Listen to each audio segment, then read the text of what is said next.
Kapal itu akhirnya sandar juga.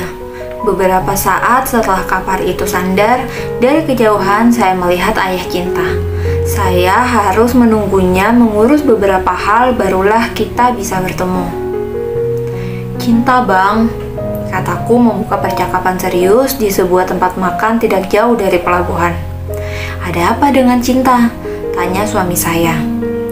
Beberapa hari yang lalu saya dipanggil oleh gurunya di sekolah. Saya mencoba menjelaskan mengenai Cinta yang kerap terlihat aneh dan kurang bersosialisasi di sekolah. "Wali kelasnya," kata ayah Cinta terlihat begitu penasaran. Saya lalu menjelaskan panjang lebar. "Bukan, dia adalah guru bimbingan konseling sekaligus psikolog sekolah itu. Katanya Cinta sekarang kurang bersosialisasi dengan teman-temannya. Selain itu, dari beberapa teman diketahui kalau Cinta sering berbicara sendiri. Hal tersebut memang tidak mempengaruhi prestasi Cinta di sekolah. Tapi, guru itu tampak peduli dengan Cinta. Saya sebagai ibu yang tidak menyadari hal itu pun merasa kurang berguna." Kalimat-kalimat itu keluar begitu saja. Ya, memang hanya kepada suamilah saya bisa melampiaskan emosi saya yang sebenarnya. "Kenapa baru sampaikan sekarang? Bukannya Cinta sudah tidak aktif lagi dan tinggal menunggu kelulusannya saja?" tanya ayah Cinta. Lalu saya berkata, "Sebenarnya guru itu sudah berkali-kali mencoba untuk membuat janji bertemu dengan saya. Tapi kamu tahu sendirilah, Bang, kerjaan di kantor sulit untuk saya tinggalkan. Dan barulah kemarin itu saya memiliki waktu untuk bertemu dengan beliau. Bukan masalah dengan pendidikan Cinta sebenarnya, karena hal tersebut memang tidak mengganggu prestasi belajar Cinta di sekolah. Tapi di usia remaja Cinta tanpa teman itu hal yang tidak baik juga. Intinya Cinta seperti butuh perhatian lebih lah, Bang." Ayah Cinta meneguk kopi di hadapannya lalu berkata, "Kamu benar. Sepertinya kita terlalu sibuk dengan aktivitas kita masing-masing.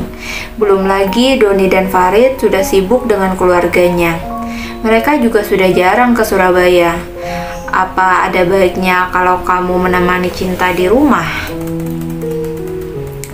Saya pun menjawab, "Saya sudah berpikir seperti itu, dan memang itu yang ingin saya diskusikan denganmu, Bang.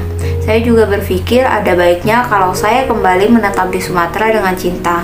Bukan maksud untuk membiarkanmu jauh dari kami, tapi dengan tinggal di Sumatera setidaknya Cinta bisa bertemu dengan teman-temannya dulu, dan saya bisa membuka usaha kecil-kecilan di rumah." Ayah Cinta menganggukkan kepala berkali-kali. "Benar juga. Lagi pula rumah di Sumatera juga biar tidak kosong.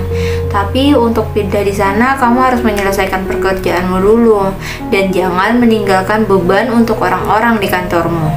Sikap disiplin ayah Cinta mulai keluar.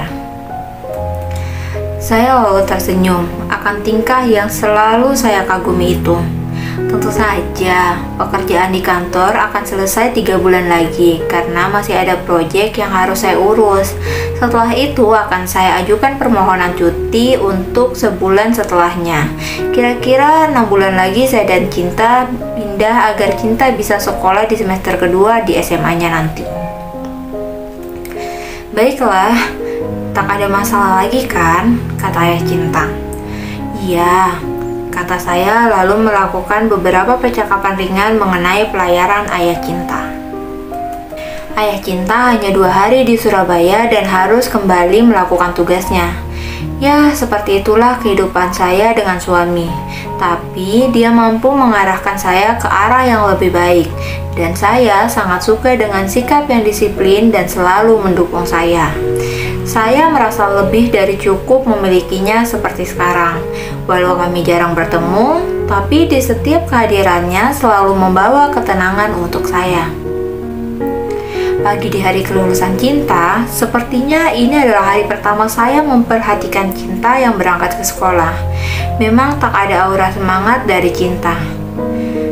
Ibu macam apa saya yang tidak menyadari hal tersebut? 4 bulan lagi ibu resign dari kerjaan, dan di semester 2 SMA nanti kita akan pindah ke Sumatera, kata Ternyata saya mencoba untuk menjelaskan kepada Cinta mengenai rencana yang sudah saya susun dengan suami. Saat itu kami memang sedang menikmati sarapan pagi. Iya, jawab Cinta dengan singkat.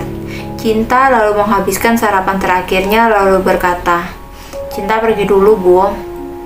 Saya menjawab, "Iya, hati-hati, Nak." Cinta lalu menghilang dari pandangan saya.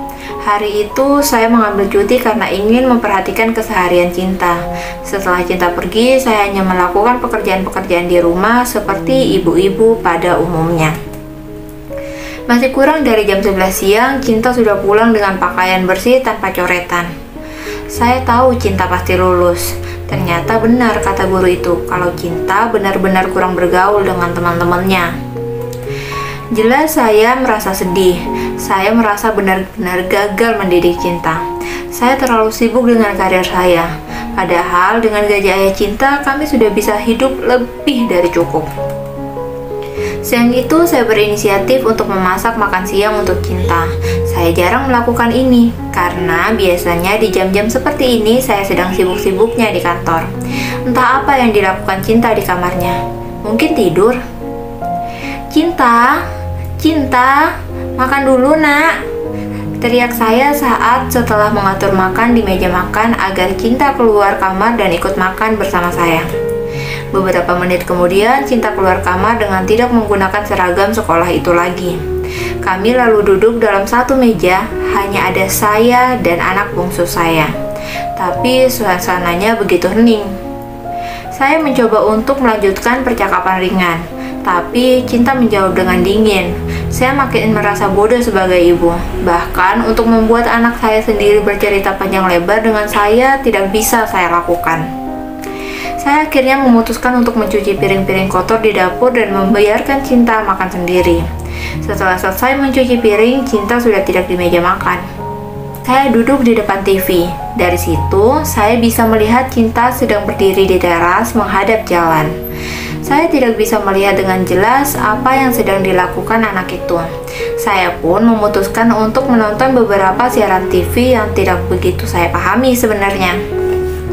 Beberapa saat kemudian, Cinta masuk ke kamar, lalu pergi lagi dengan spidol dan baju seragam sekolahnya.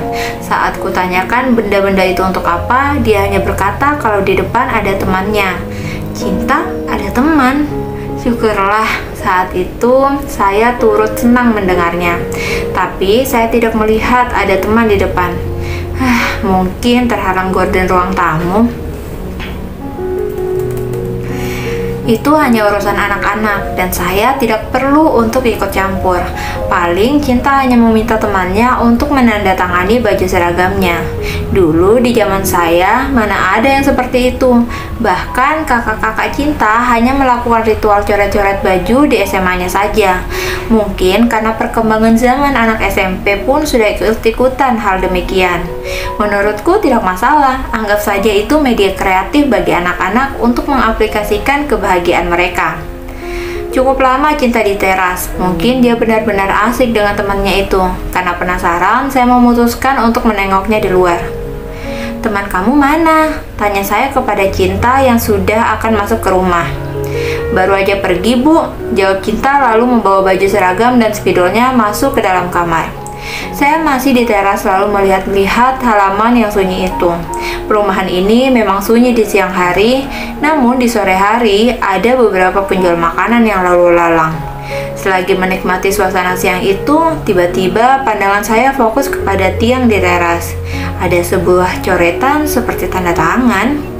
Setelah saya perhatikan, di bawah tanda tangan itu ada tulisan Cinta Permata Firdaus. Ini tanda tangan Cinta. Kenapa dia mengotori tiang ini? Sudahlah, saya tidak ingin memarahinya. Lagi pula 6 bulan lagi kami akan meninggalkan rumah ini.